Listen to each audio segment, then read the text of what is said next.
13 books that didn't just sit on my shelf. They broke me. They rebuilt me. Some made me cry in public. Some made me quit my job.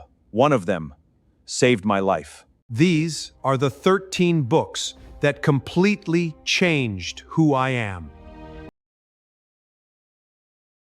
Number 1 might surprise you. I, John D. Rockefeller, have lived through times of feast and famine, of war and prosperity, of speculation and ruin. I have watched empires of commerce rise on the strength of a single idea and crumble for want of a single virtue. And in all my 97 years upon this earth, I have come to one conviction that I hold above nearly all others. A man is shaped, refined, and ultimately determined by the books he chooses to keep close to him. There are those who believe that fortune is the product of accident, of luck, of being in the right place when oil flowed or rails were laid. They are fools, and I have never had patience for fools. Fortune is the child of preparation, and preparation is the child of study. A man who does not read does not think. A man who does not think cannot lead. And a man who cannot lead will spend his days following those who can, complaining all the while about the unfairness of it. I was raised in modest circumstances. My father, William Avery Rockefeller, was a man of charm and cunning, but of little reliability. My mother, Eliza Davison, was a woman of iron faith and unyielding discipline. From her I learned that idleness is the workshop of the devil, and that every penny saved is a soldier enlisted in the army of one's own independence. But the deeper structure of my mind, the lattice upon which I built Standard Oil and the philanthropies that bear my name, was constructed from books. 13 of them, in particular, shaped me beyond all others.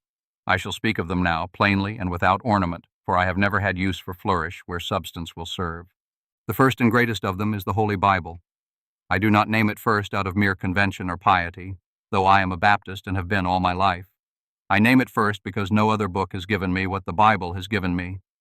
A framework of moral order in which commerce becomes not a mere scramble for coin, but a stewardship of resources entrusted to a man by providence. I read the Bible every day from boyhood until the day my eyes could no longer manage the print, and even then I had it read to me. The book of Proverbs alone is worth more than 100 volumes on business strategy. Seest thou a man diligent in his business? He shall stand before kings. That single verse guided me through every dark hour at Standard Oil.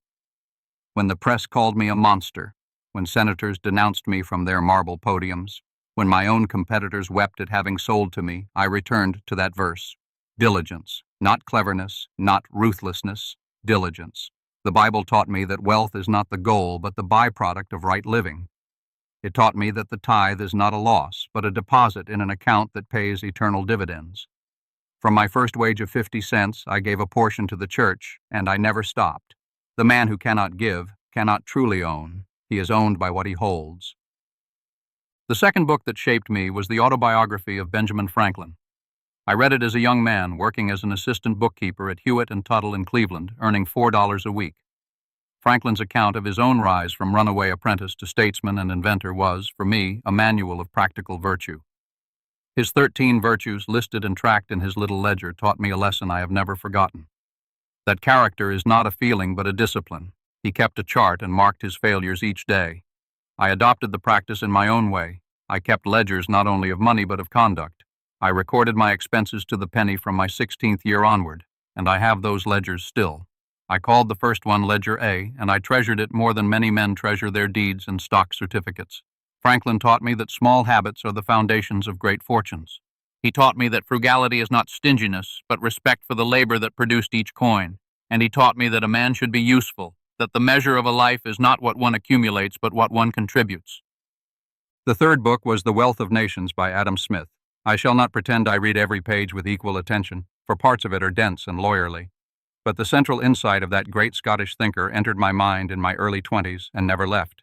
Smith taught me that the market is not a battlefield where men plunder one another, but a network of cooperation in which each man, pursuing his own interest, contributes to a greater good he never intended. This principle guided my approach to the oil business. I did not seek to destroy my competitors out of malice. I sought to organize an industry that was chaotic, wasteful, and ruinous to all who participated in it, including the consumer who bought kerosene by the gallon. In the early years of the oil rush, the price of crude fluctuated so violently that a producer might be rich on Monday and bankrupt by Friday. Refineries were thrown up by men who knew nothing of refining, and they produced inferior product that exploded in lamps and killed families in their homes. I saw all this, and I read Smith, and I understood that consolidation under disciplined hands was not theft, but service. The Wealth of Nations gave me the philosophical courage to do what I did. The fourth book, and one that shaped my soul more than my purse, was Pilgrim's Progress by John Bunyan. My mother read it to us as children, and I read it many times again as a man. Bunyan's allegory of Christian's journey through the Slough of Despond, past Vanity Fair, up the hill Difficulty, and on to the celestial city taught me that life is a pilgrimage and that wealth is not the destination. Many of my contemporaries who built fortunes in those years of railroad and steel and oil lost themselves entirely in Vanity Fair. They built palaces and bought titles for their daughters and drank themselves into early graves. I watched it happen. I attended their funerals. Bunyan kept me from that fate. I knew every day that I was a pilgrim, not a resident. The mansion at Pocantico Hills was not my home. It was my lodging on a longer road. The fifth book was Emerson's Essays. Ralph Waldo Emerson was a New Englander, a transcendentalist, a man whose religion was not quite my own. But his essay on self-reliance struck me with the force of revelation when I read it as a young man. Trust thyself. Every heart vibrates to that iron string. I have repeated those words to myself in countless meetings, across countless negotiations. When the Cleveland refiners came to me, frightened and angry, and demanded I explain why I should not be ruined as they were being ruined, I trusted myself. I trusted the analysis I had done. I trusted the figures in my ledgers. I trusted the discipline of years. Emerson taught me that the opinions of the crowd are the cheapest commodity in any market. The herd is always wrong at the turning points. The man who reads the newspapers and acts on their alarms will be poor. The man who reads the underlying figures and acts on his own judgment will be rich. The sixth book was Pilgrim's Hymnal, or rather the hymnody of my Baptist faith taken as a whole, which I count as a single text. I know this is unusual, but I include it deliberately, for the hymns I sang from childhood gave me a vocabulary for endurance. How Firm a Foundation, Rock of Ages, Amazing Grace. These were not mere sentiments. They were operational principles. When the Sherman antitrust suits came against Standard Oil, when the Supreme Court ordered dissolution in 1911, I sang these hymns to myself. They reminded me that all human structures are temporary, that the only permanent foundation is faith, and that the man who places his ultimate trust in any earthly arrangement, however well built, is building on sand. The seventh book that shaped me was the works of Shakespeare, though I shall speak particularly of Hamlet and Julius Caesar. I came to Shakespeare later in life than I came to the Bible, and I cannot claim the deep textual knowledge that a scholar would have. But I read these plays carefully, and I drew lessons from them. From Hamlet I learned the danger of deliberation without action. The Prince of Denmark had every advantage of intellect and every disadvantage of will. He thought himself into paralysis. I have known many men in business like Hamlet. They study the market, they analyze the figures, they consult their advisors, and they never act. The opportunity passes. Another man, less clever but more decisive, takes it. From Julius Caesar I learned the danger of the opposite vice, action without sufficient deliberation. Caesar ignored the warnings of his wife, of the soothsayer, of his own better instincts. He walked into the Senate House and into the daggers of his friends. In business, the man who acts impulsively, who trusts his charm or his luck rather than his preparation, will eventually walk into his own Ides of March. Shakespeare taught me the narrow path between these two errors. The eighth book was the Histories of Plutarch, in the old translation that was available to me. I read the lives of Greeks and Romans, paired and compared, and I learned that the patterns of human character do not change. Ambition, generosity, jealousy, courage, treachery, magnanimity, these are constant. The technology changes, the clothing changes, the languages change, but the man who reads Plutarch knows that the senator of Rome and the senator of Washington are made of the same clay. This gave me an enormous advantage in business. When I sat across the table from a competitor, I was not merely reading him. I was reading him against a library of types I had studied in Plutarch. I knew what kind of man I faced. I knew what he would do under pressure, what he would do when offered a graceful exit, what he would do when cornered. Most of my competitors thought they were unique. They were not. They were variations on themes that Plutarch had recorded 2,000 years before. The ninth book was the Meditations of Marcus Aurelius. I came to this book in middle age, after I had already built much of what I would build, and I wish I had come to it earlier. Marcus Aurelius was an emperor of Rome, the most powerful man of his time, and his private journal is a record of a man trying to remain disciplined, humble, and useful in the face of every temptation to be otherwise. He wrote for himself, not for publication, and the honesty of the book is its great power. Waste no more time arguing what a good man should be. Be one. That single line shaped many of my decisions. When the press attacked me, when Ida Tarbell wrote her long and clever indictment of Standard Oil, I did not engage. I did not write rebuttals. I did not sue for libel, though I had grounds. I simply continued my work. Marcus Aurelius taught me that a man's reputation is the responsibility of others. His conduct is the responsibility of himself. The 10th book was Self-Help by Samuel Smiles, a Scottish author whose work was wildly popular in my younger years. Smiles wrote, "Heaven helps those who help themselves," and his book is a compendium of biographies of men who rose from obscurity by character and labor. Watt, Stevenson, Arkwright, the great industrial inventors and organizers. I read it again and again, and I gave copies of it to young men in my employ. Smiles taught me that genius is a small part of success. Persistence is a vastly larger part. He profiled men who failed 20 times before succeeding once, men who spent decades on a single invention, men who lived in poverty for years while their ideas matured. This was confirmation in printed form of what my mother had taught me at the hearth. The 11th book was the New England Primer and the McGuffey Readers, from which I learned to read as a boy. These are not single volumes in the strict sense, but I count them together as the foundation of my literacy and, more importantly, of my moral education. The McGuffey Readers were full of stories of honest boys and dishonest boys, of industrious girls and lazy girls, of consequences that followed actions as surely as night follows day. Modern educators sneer at such books now, I am told. They consider them simplistic. But I shall tell you something, and you may take it or leave it. A civilization that does not teach its children that honesty pays and laziness ruins will not long remain a civilization. The McGuffey Readers gave America a generation of men who built railroads and steel mills and oil refineries. What is the present generation building? I shall not answer, but the question is worth considering.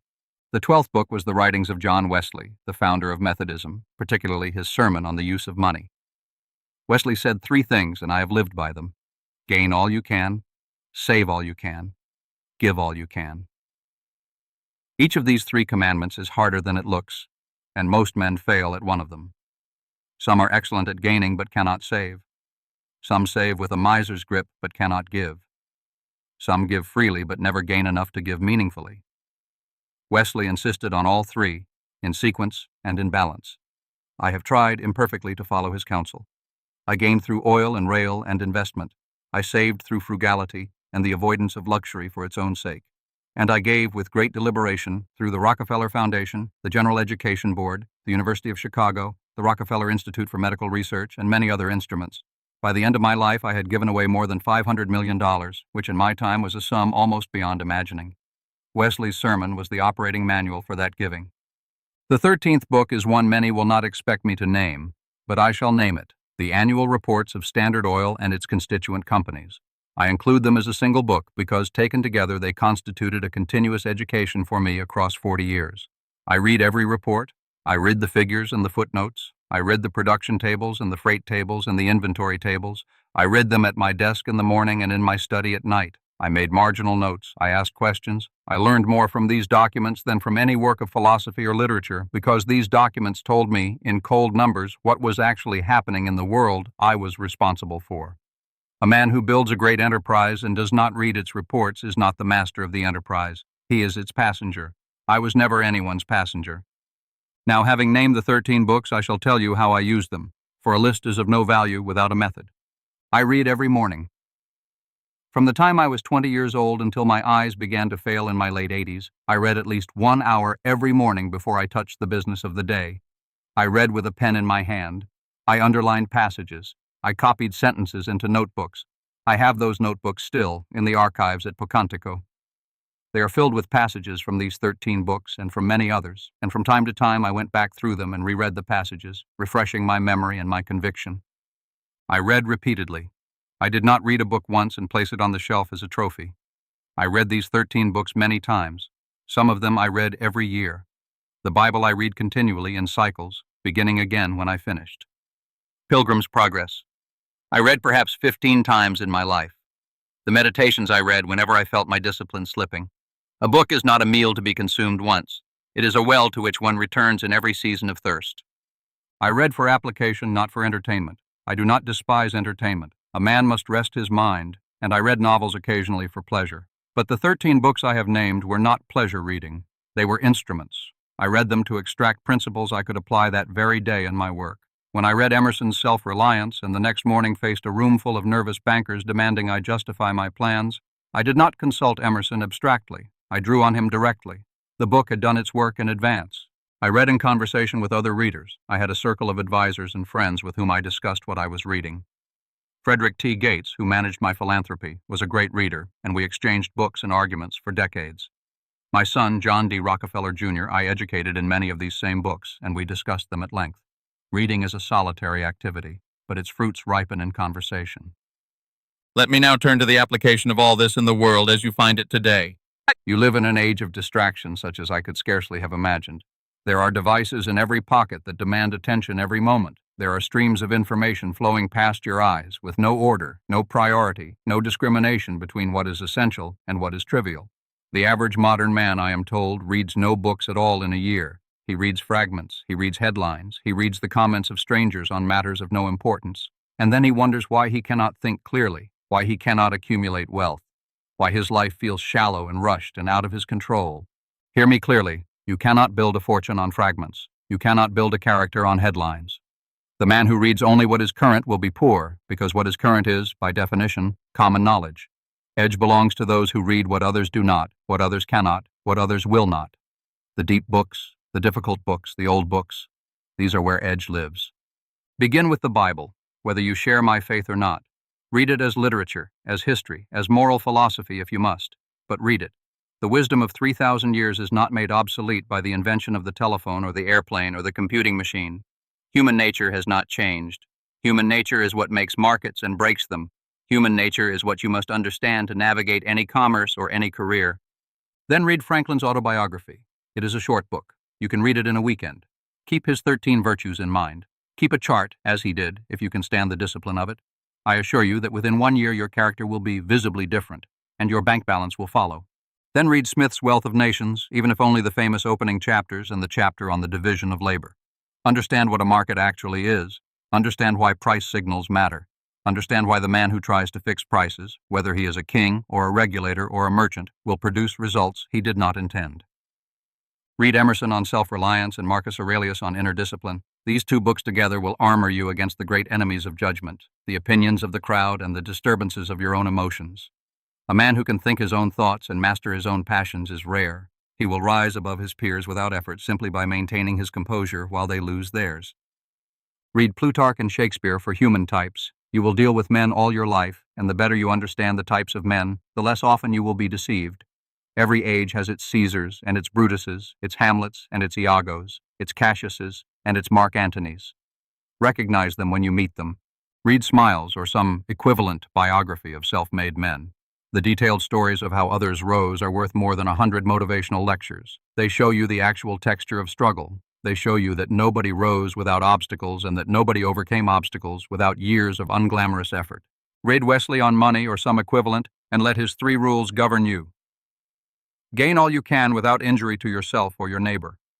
Save all you can without becoming a slave to hoarding. Give all you can without sentimentality or vanity. These 3 together compose a life of financial integrity. Anyone alone is incomplete and possibly dangerous. And read the annual reports of the companies you own, the companies you might own, and the companies that compete with the companies you own. Read footnotes. Read the auditor's letter. Read the segment data. The man who reads annual reports the way other men read sports pages will have an advantage so consistent and so durable that he will accumulate wealth almost without trying.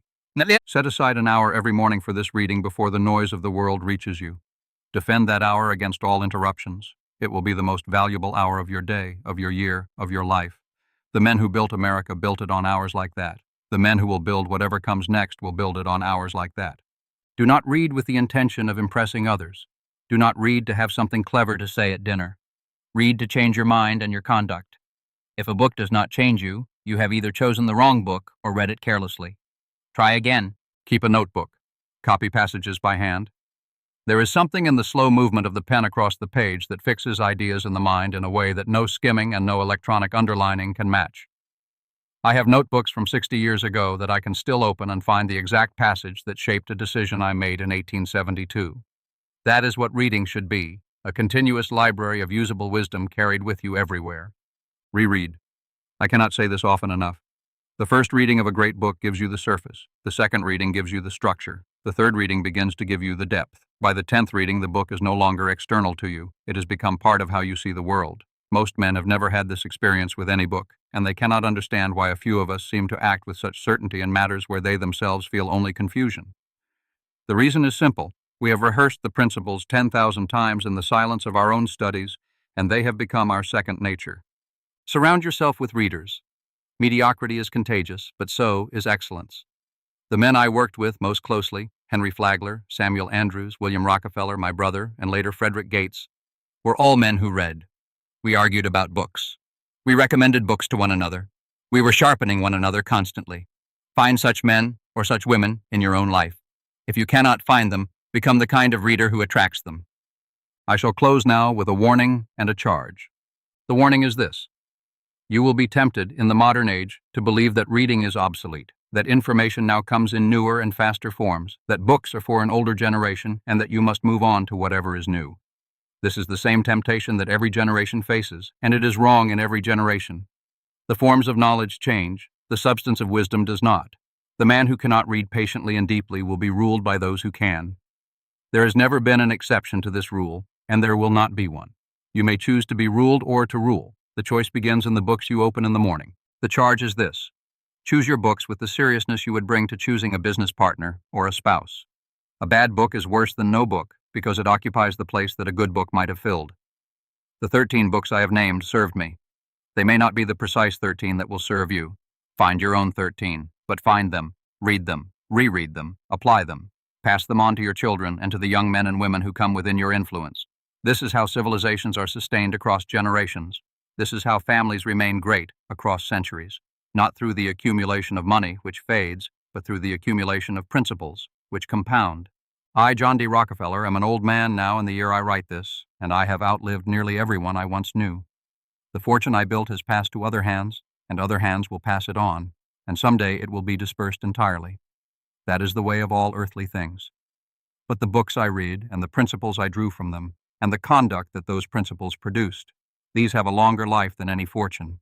They have gone forward into my children, into my grandchildren, into the institutions I founded, into the lives of countless men and women I never met, but who studied what I built and drew their own conclusions.